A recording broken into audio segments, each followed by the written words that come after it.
All right, so we're not getting video on this, but I am going to kick off what I would consider my wildest attempt at running a large language model ever. So let me give you a little bit of background on this for this episode of Tim Unscripted because you're going to get a kick out of it. I've already tried to run 32 billion parameter models locally. I'm in the process of downloading Cohere's Command A, which is their 111 billion parameter model that's optimized for enterprise use.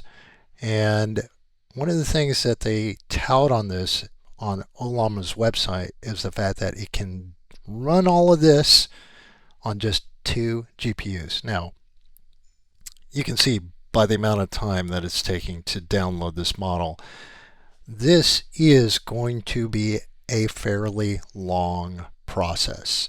It's a 67 gigabyte model, so it is not small. I may end up accelerating this entire video once we've got this model downloaded and I can run it locally. Suffice it to say, this is quite an undertaking. I don't know if it's even worth mentioning at this point, but if this is successful, if I can run an 11 billion parameter model on a combination of a laptop and an eGPU and not make this so painful that you'd prefer to watch paint dry, then I will have pulled off a pretty significant feat. Now, one of the things I do want to point out to you as far as my color commentary is concerned is the fact that I've got my AMD monitoring set up here in the corner so that we can see in real time where the loads are going to actually operate from, which is really nice because in trying to measure performance of locally run large language models, one of the things that I am discovering is I want to see where the load is being distributed. Sometimes I see it moving across the CPU and both of my GPUs. What it's not doing, and this is me experimenting and adapting here, is I don't see it running across my neural processing unit. You can tell. I mean, I'm looking at this NPU and I got no activities, none whatsoever, which is crazy to me, but this is the way it works sometimes. So what I'm going to do is I'm going to pause the video, allow the rest of the download to complete, and I'll resume it once that's finished and we can get on to actually running some test prompts in Misty. So I want to preface why I'm doing it in Misty. Misty allows me a little bit more control over the language models. I just recently downloaded it. I want to compliment one of my colleagues for pointing me in this direction. Hopefully Misty will allow us to kind of see some of what's going on behind the scenes. Now, every one of these models, even when they're open models like Cohere's models and Meta's models, there's always a bit of mystery going on in the background, so I'm not going to be able to explain everything that's happening. You can read up for yourself on Olama.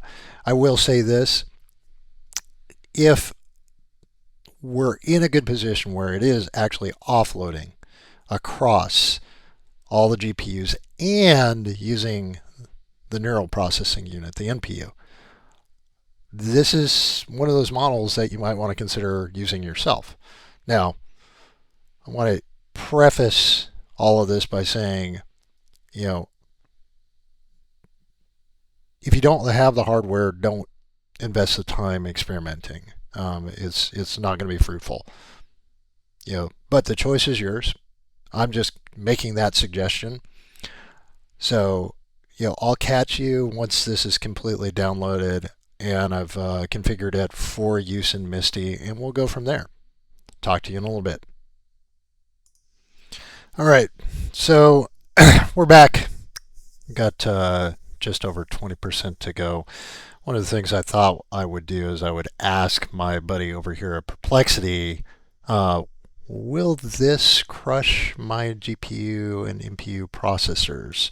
So let's go to Perplexity and see what Perplexity says about this.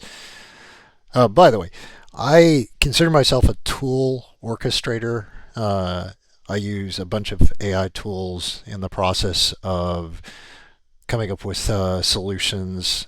Uh, there isn't a tool that I won't try at least once before I would actually make a commitment to putting money down on it. There are a few things though where I saw the inherent value up front and I was like, I support that. One of which is 1 minute AI, and the other being Misty. And I say that because I see the value in supporting certain types of tooling because you're just going to get a lot of bang for your buck. So here we are, and it's interesting because it says, you know, it's optimized for architecture and it's unlikely to crush my GPU or my NPU processors outright. Okay, that's good. However, whether you can effectively run it depends on the specifications of your hardware. So here's the deal. Oh, well, look at that. I'm not sure I'm going to be able to hit that because I don't have an A100 and H100. That's just not my jam. Can't afford those anyway. Maybe. No, actually, someday, here in the not so distant future, I will be. In fact, I could probably afford them today if I was willing to rent some time on a high end AI cluster, which, by the way, that's an option. But given that I like running things locally, this is going to be one of those tests to see if everything works, but I'm noticing this that the token capacity is going to be beyond the VRAM. Um, it lacks a computational throughput. And by the way, this is my external GPU, if you didn't notice that. Inference, okay, neural processing units are typically optimized for lightweight inference tasks and edge AI applications, not ideal for large-scale LLMs. Okay, great. And the funny thing is that it doesn't even say anything about my 780M embedded processor.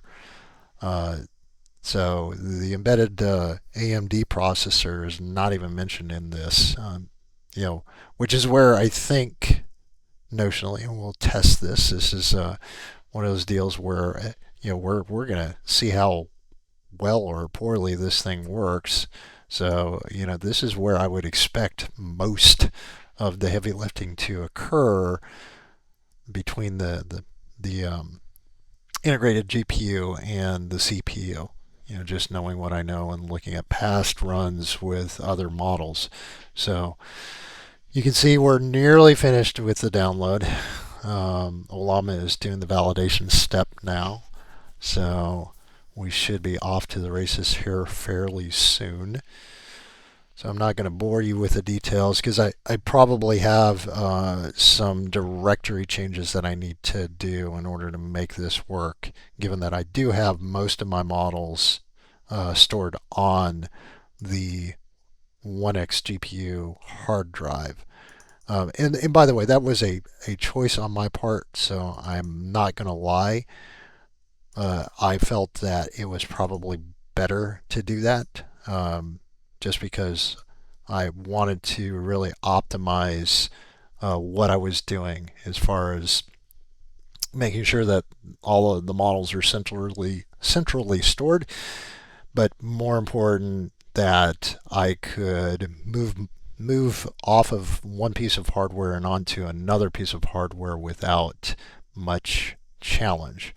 So you can see that I've got a number of different models here, and I may just run it. By the way, I am not seeing my Command A model here, which is an indicator that it is probably running off of my local hard drive. So anyhow, for those who are not familiar with running LLMs, one of the things I do like to point out in all of this is that you can run your prompt right here from the command line. It's not as cool as running it from a user interface like Misty or like anything LLM. You know, the truth be told, this is just a matter of personal preference. So let's run my standard prompt here just to test it out. If it's just painstakingly slow, then we know, hey, this is just not going to be a good test, because it's not going to yield any value. It'll be, like I said earlier, like watching paint dry. So give me details about the day the Berlin Wall was breached in the fall of 1989. So we're off to the races. Now let's look at where the resources are being consumed to see what's actually happening here. So remember, this is a command line. I think this is actually running on the local hard drive, which means that I'll need to move the model across to the external hard drive in the GPU, in the eGPU. And we see that the CPU is ramping up. We have consumed nearly all 64 gigabytes of memory, and we have all of our disk processing is running off of the local hard drive. So there we go. I answered my question on this.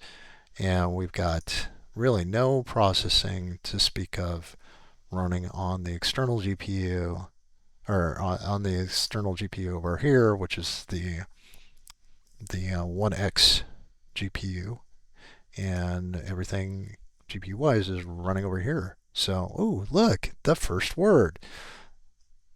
So, this looks like it's going to be painfully slow. And probably not worth our time to record this. So 111 billion parameter model, and this is the type of speed that is not really impressive, to say the least, as far as being able to run a test. So what I'm going to do is I'm going to pause the recording here for a few minutes. I am going to set up the configuration on Misty to see if we get better load balancing. And I'm going to say this: I have intentionally looked at my local AI settings, and I've got some JSON script that should help us distribute the load a little bit better. Because again, I want to. Oh, well, I guess I don't have advanced JSON script, so this is very interesting. My JSON seems to be missing, so I got to fix that before I work on doing the swap. Anyhow, gonna press pause, not bore you with all these details in the troubleshooting. I'll be back with you in a little bit. All right, resuming color commentary. So what I did is I made a copy of the command A model folder as well as the manifest from my C drive, and you can see it via the path that, hey, this is the Olama path here. Yeah, there we go. And we dropped it into the Docker path on my D drive. So we should be off to the races. Notice I've got a command A latest. So standard prompt, looking at the Berlin Wall. We're going to see how this does overall performance. By the way, I fixed this JSON allocation. So I did some research over the weekend to figure out what I might be able to do as far as the environmental variables are concerned, and came up with what I think is a fairly decent JSON script. This should effectively offload and distribute between all of the hardware so that one set of processors doesn't get crushed. So here we go. This is going to be the telltale sign. Um, while we're waiting on this to start responding, the interesting thing for me in all this experimentation is just really seeing where hardware gets bottlenecked. I say that because earlier on in my career, one of the things that I enjoyed doing is connecting and integrating hardware, making different pieces of hardware talk to one another. Unix talking to Windows, Windows talking to Linux, and so forth. And so my background in having that experimentation, trying to figure out what's going to work, what's not going to work, has really helped inform me that sometimes it's not even the software that's the bottleneck; it's really the hardware. Just not enough resources. And look at this. This is a great example. So nearly 30 gigabytes of NPU memory available, and we're not using a single gig, let alone a kilobyte or a byte. Completely not there. This is better, I will say, because at least the CPU is not pegging. Memory use is pretty good if you think about it. It looks like it's ramping up as it's processing, and we're getting pretty close. And yeah, we're peaking. We're getting there. This machine's running 64 gig, and so we're getting close to the top here fairly quickly. Um, and trend line is almost there. One thing that I do like in all of this, in spite of the fact that we're peaking the memory out on the laptop itself, at least I've got some of the load distributed across to the external GPU.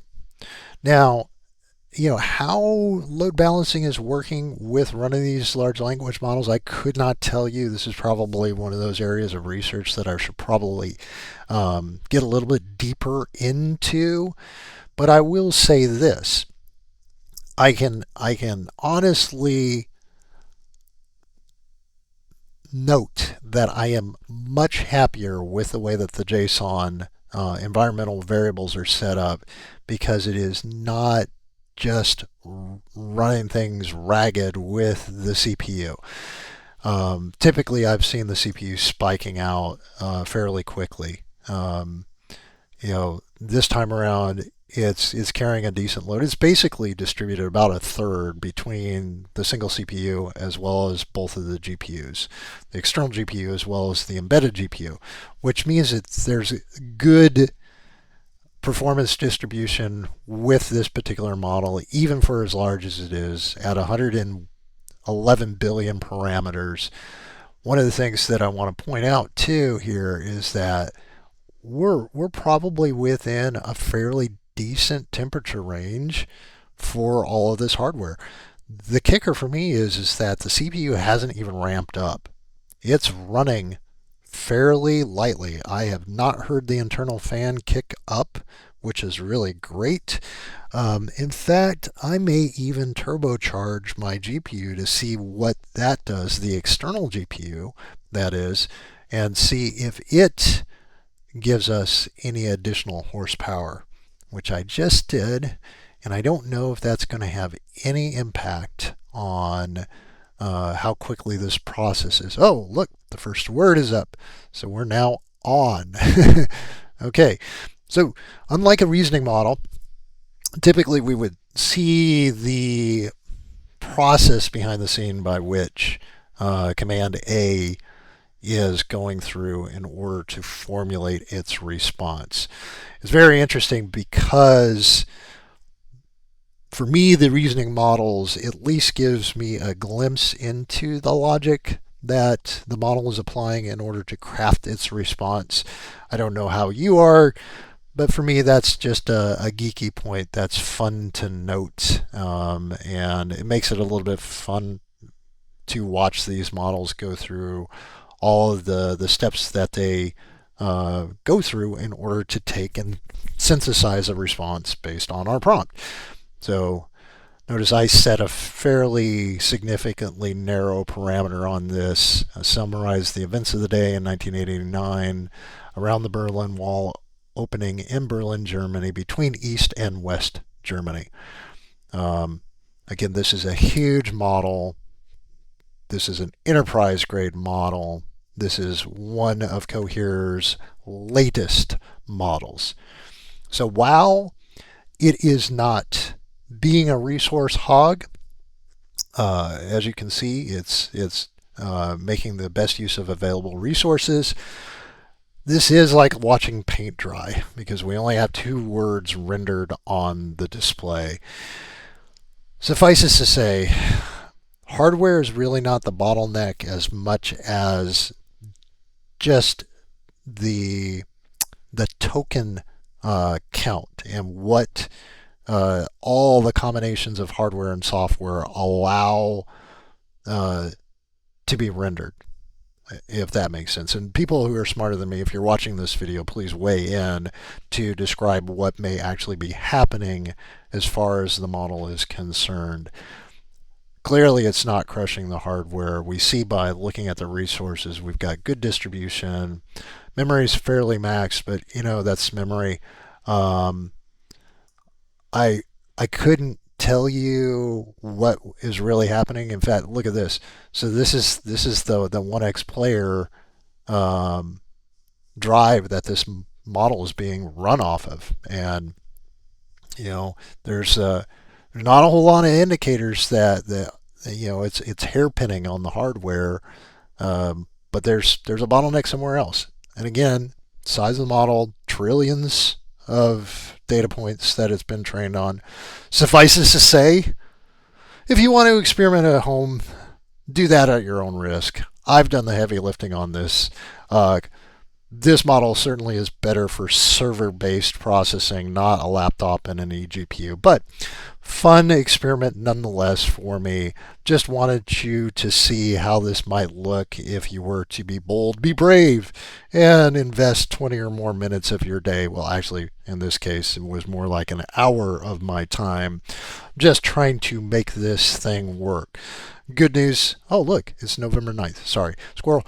The good news is that once you get a hang of downloading via OLAM and the command line interface, you too can have fun with large language models like I am, just looking at how they perform, what types of resources they're using as far as your hardware is concerned, and I think more important, being able to evaluate the difference between models.